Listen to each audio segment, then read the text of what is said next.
എല്ലാവർക്കും പുതിയൊരു വീഡിയോയിലേക്ക് സ്വാഗതം. ഇന്ന് ഒരു ഉച്ചഭക്ഷണത്തിൻ്റെ വീഡിയോ ആണ്. ഈ ഉച്ചഭക്ഷണത്തിനകത്ത് പീച്ചിങ്ങ കൊണ്ടുള്ള ഒരു കറി, പയറുപ്പേരി, മുതിര രസം, നെല്ലിക്ക അരച്ചു കലക്കി, ഇത്രയുമാണ് ഉള്ളത്. പാലക്കാട് അമ്മ പറഞ്ഞു തന്നിട്ടുള്ള റെസിപ്പിയാണ് നെല്ലിക്ക അരച്ചു കലക്കി. മുതിര രസത്തിൻ്റെ വീഡിയോ കുറച്ച് ദിവസങ്ങൾക്ക് മുമ്പ് ലഞ്ച് മെനുവിൽ തന്നെ ഇട്ടിട്ടുണ്ടായിരുന്നു. അതുകൊണ്ട് ആ റെസിപ്പി ഇന്ന് ആവർത്തിക്കുന്നില്ല. പീച്ചിങ്ങ കൊണ്ട് കറി ഉണ്ടാക്കുന്നത് നോക്കാം.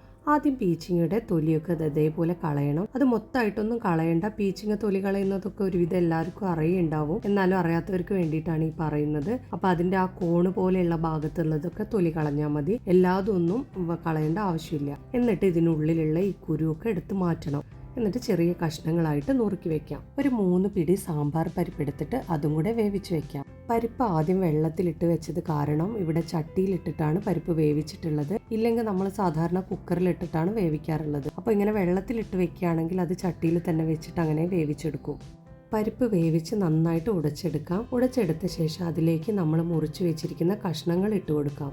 അതിനകത്തേക്ക് 1 സ്പൂൺ മഞ്ഞൾപ്പൊടി, 1 സ്പൂൺ മുളക് പൊടി ഓരോരുത്തരുടെ എരിവിനനുസരിച്ച് ഇടാം. പാകത്തിന് ഉപ്പ്, ഇതെല്ലാം കൂടെ ഇട്ട് നന്നായിട്ട് യോജിപ്പിച്ച് കൊടുക്കാം. അതിലേക്ക് കുറച്ചും കൂടെ വെള്ളവും കൂടെ ഒഴിച്ചു കൊടുത്തിട്ട് നന്നായിട്ട് വേവിച്ചെടുക്കാം. കഷ്ണങ്ങൾ വെന്ത് വരുമ്പോഴേക്കും അതിലേക്ക് വേണ്ട അരപ്പ് തയ്യാറാക്കാം. അരപ്പിന് വേണ്ടി 3 പിടിയോളം തേങ്ങ, അതിനകത്ത് കുറച്ച് ജീരകം, ഒരു ചെറിയുള്ളി, ഇതെല്ലാം കൂടെ ഇട്ടിട്ട് ഒന്ന് അരച്ചെടുക്കാം. മോര് കറിക്കൊന്നും അരയുന്നത് പോലെ അരയേണ്ട, അതിലും കുറച്ച് അരച്ചാൽ മതി. ഇതേപോലെ ആയിരിക്കണം അരച്ചെടുക്കേണ്ടത്. വളരെ നൈസായിട്ടൊന്നും അരച്ചെടുക്കേണ്ട. അരച്ച തേങ്ങ ഇതിലേക്ക് ചേർത്ത് കൊടുക്കാം. എന്നിട്ട് കുറച്ച് കറിവേപ്പിലയും കൂടെ ഇട്ട് കൊടുക്കാം. തേങ്ങ ഒഴിച്ച ശേഷം കൂടുതൽ തിളപ്പിക്കേണ്ട ആവശ്യമില്ല. തിളച്ച് വരുമ്പോൾ തന്നെ നന്നായിട്ടൊന്ന് ഇളക്കി കൊടുത്ത ശേഷം തീ ഓഫ് ചെയ്യാം. വെളിച്ചെണ്ണ ചൂടാക്കി അതിനകത്തേക്ക് കടുക് ഇട്ട് കൊടുക്കാം. കടുക് പൊട്ടി വരുന്ന സമയത്ത് ഉണക്കമുളകും കറിവേപ്പിലയും കൂടെ ഇട്ട് കൊടുക്കാം. എന്നിട്ട് ഈ വറവ് കറിയിലേക്ക് ചേർത്ത് കൊടുക്കാം. ഇതിൽ കടുക് വറക്കുന്ന സമയത്ത് വേണമെങ്കിൽ 5-6 ചെറിയുള്ളിയും കൂടെ വട്ടത്തിൽ അരിഞ്ഞത് ചേർത്ത് കൊടുക്കാം. ഇത് മുതിര രസം ഉണ്ടാക്കുന്നതാണ്. മുതിര രസം ഉണ്ടാക്കുന്നത് വിശദീകരിച്ചൊന്നും പറയുന്നില്ല. എല്ലാവരും കണ്ടു കാണുമെന്ന് വിചാരിക്കുന്നു. ഇനി കാണാത്തവരുണ്ടെങ്കിൽ, താല്പര്യമുള്ളവരുണ്ടെങ്കിൽ ഒന്ന് ഡിസ്ക്രിപ്ഷൻ ബോക്സിൽ നോക്കുക. അതിനകത്ത് ലിങ്ക് കൊടുക്കാം. ഇനി പയർ ഉപ്പേരി ഉണ്ടാക്കുന്നത് എങ്ങനെയാണെന്നുള്ളത് കാണാം. പയർ വെച്ചിട്ടൊക്കെ പലതരത്തിൽ ഓരോരുത്തർ ഉപ്പേരിയൊക്കെ ഉണ്ടാക്കും. അതിൽ ഉള്ളി ഇട്ടിട്ടും മുളക് ചതച്ചിട്ടിട്ടും അങ്ങനെ പലതുമായിട്ട് ഉണ്ടാക്കും. ഇത് വളരെ പെട്ടെന്ന് തന്നെ ഉണ്ടാക്കിയെടുക്കാൻ പറ്റുന്ന ഒന്നാണ്. അതാണ് ഇതിൽ കാണിക്കാമെന്ന് വിചാരിച്ചത്. പീച്ചിങ്ങ കറിയും പയറുപ്പേരിയും ഒക്കെ ഇതേപോലെ തന്നെയാണ് പാലക്കാട് അമ്മയും കൊയിലാണ്ടി അമ്മയൊക്കെ ഉണ്ടാക്കി കണ്ടിട്ടുള്ളത്. അപ്പം എളുപ്പത്തിൽ ഉണ്ടാക്കാൻ വേണ്ടി ഞങ്ങൾ ഇങ്ങനെ തന്നെയാണ് ചെയ്യാറുള്ളത്. പയർ കഴുകി വൃത്തിയാക്കി ഇതേപോലെ മുറിച്ചിടാം. പിന്നെ ഓരോരുത്തരുടെ എരിവിനനുസരിച്ച് ആവശ്യമുള്ള പച്ചമുളകും കീറി വെക്കാം. കുറച്ച് കറിവേപ്പിലയും. വെളിച്ചെണ്ണ ചൂടാക്കി അതിനകത്തേക്ക് കടുകിട്ട് പൊട്ടിക്കാം. കറിവേപ്പില, പച്ചമുളക്, മുറിച്ച് വെച്ചിരിക്കുന്ന പയർ എല്ലാം കൂടെ ഇട്ട് കൊടുക്കാം. എല്ലാം കൂടെ നന്നായിട്ട് യോജിപ്പിച്ച ശേഷം ചെറിയ തീയിൽ ഒരു 10 മിനിറ്റ് അടച്ചു വെക്കാം. 10 മിനിറ്റിന് ശേഷം അടപ്പ് തുറന്ന് എല്ലാം കൂടെ ഒന്നും കൂടെ നന്നായിട്ടൊന്ന് ഇളക്കി കൊടുക്കാം. അതിനുശേഷം അതിനകത്തേക്ക് ആവശ്യത്തിനുള്ള ഉപ്പിട്ട് കൊടുക്കാം. ഇപ്പോൾ തന്നെ ഏകദേശം പകുതി മുക്കാൽ വേവായിട്ടുണ്ടാവും. പിന്നീട് നമ്മൾ ഇതിങ്ങനെ ഇളക്കി കൊടുത്തിട്ട് അടച്ചു വെക്കാതെ തന്നെ വേവിച്ചെടുക്കാം. ചിലർക്ക് ഇങ്ങനെയുള്ള ഉപ്പേരികളൊക്കെ കുറച്ച് നല്ലോണം മൊരിച്ചിട്ടായിരിക്കും ഇഷ്ടമുണ്ടാവുക. ചിലർക്ക് അധികം മൊരിയേണ്ട ആവശ്യം ഉണ്ടാവില്ല. ഓരോരുത്തർക്കും എത്ര മൊരിയണോ അതിനനുസരിച്ച് നമുക്ക് ഓഫ് ചെയ്യാം.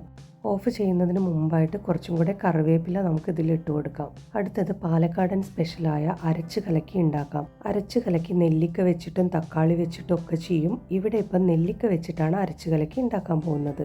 പാലക്കാട് അമ്മ 2 വിധത്തിൽ അരച്ച് കലക്കി ഉണ്ടാക്കുന്നത് കണ്ടിട്ടുണ്ട്. അതിൽ ഒരു മെത്തേഡാണ് ഇവിടെ ഇപ്പോൾ കാണിക്കുന്നുള്ളൂ. ഒരു 2-2.5 പിടിയോളം തേങ്ങ, 2 നെല്ലിക്ക, ഒരു പച്ചമുളക്, മുളക് ഓരോരുത്തരുടെ എരിവിന് ആവശ്യത്തിനനുസരിച്ച് എടുക്കാം കേട്ടോ. അതേപോലെ ഒരു ചെറിയ കഷ്ണം ഇഞ്ചി ഇതിലിട്ടിട്ടുള്ളത് എനിക്ക് കാണിക്കാൻ പറ്റിയില്ല, അത് വീഡിയോ എടുത്തിട്ടില്ല. ഇഞ്ചിയും കൂടെ നിങ്ങൾ ചേർക്കണം. ഒരു ചെറിയ കഷ്ണം ഇഞ്ചി. ഇതെല്ലാം കൂടെ നന്നായിട്ടൊന്ന് അരച്ചെടുക്കാം. ഇത് വേറൊരു പാത്രത്തിലേക്ക് മാറ്റി അതിനകത്തേക്ക് തൈരും കൂടെ ഒഴിച്ച് നന്നായിട്ട് യോജിപ്പിച്ച് കൊടുക്കാം. ഇത് നമുക്ക് ലൂസായിട്ടാണ് വേണ്ടതെങ്കിൽ കുറച്ചും കൂടെ വെള്ളം ചേർത്താൽ മതി. ഇവിടെ ഇപ്പോൾ ലൂസായിട്ടല്ല ഇത് എടുത്തിട്ടുള്ളത്, കാരണം എനിക്ക് ഈ കറിക്ക് കൂട്ടാൻ വേണ്ടിയിട്ടായിരുന്നു. അപ്പോൾ ഇത് അധികം ലൂസാക്കിയിട്ടില്ല, കുറച്ച് കട്ടിയായിട്ടാണ്. രസവും കൂടെ ഉള്ളതുകൊണ്ട് വിചാരിച്ചു ഇതധികം ലൂസാക്കണ്ട, കുറച്ച് കട്ടിയാക്കി എടുക്കാമെന്ന്.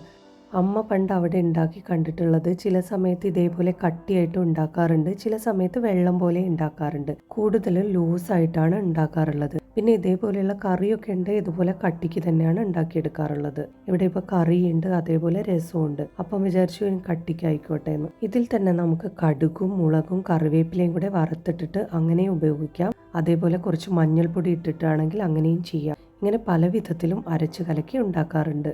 ഈ അരച്ചു കലക്കി ഒന്നുകിൽ ഉരുളക്കിഴങ്ങ് ഉപ്പേരി അല്ലെങ്കിൽ ചേന ഉപ്പേരി, രണ്ടും കൂടെ നല്ല കോമ്പിനേഷനാണ്. ഇനി നമുക്ക് അടുത്തൊരു വീഡിയോയിൽ കാണാം.